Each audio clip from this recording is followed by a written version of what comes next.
The companies kind of can't help but keep doing what they're doing because they've got this powerful AI engine that they can tweak a knob and says, get more people to spend more minutes with me, and then they turn into dollars. And as long as they have a listed stock, their shareholders, quarterly reports, expectations, they'll continue this behavior. So something needs to rock them out of the current state.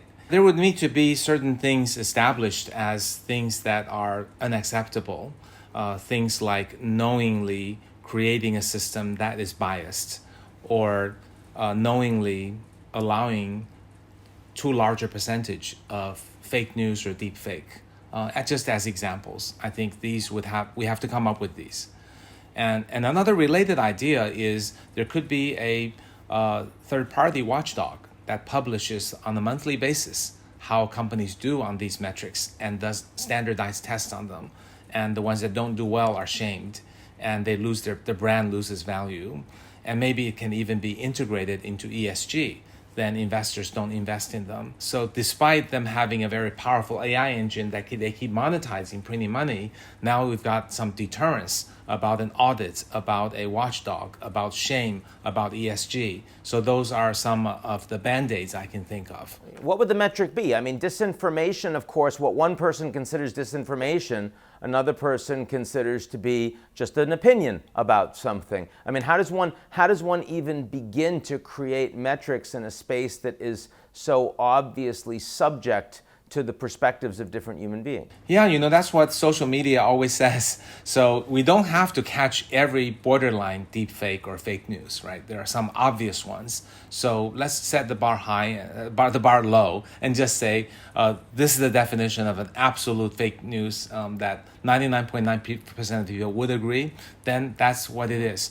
It's sort of like when I worked for Google, there were third-party watchdogs that watched for search engine relevance.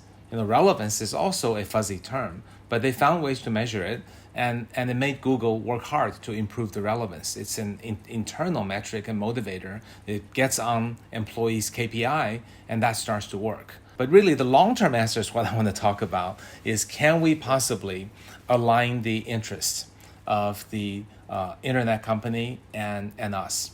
So our long-term interest, or my long-term interest, I think, is to become more knowledgeable, more likable, and happier. So let's say, I think most people would want these things.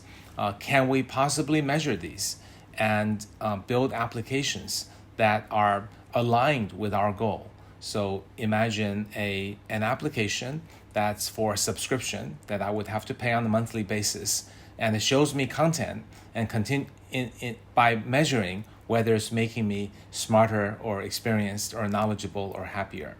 And if that were available, people would pay money for it, then we would get out of the vicious cycle of having advertising supported eyeball metric that causes them to use AI to basically take over our eyeballs.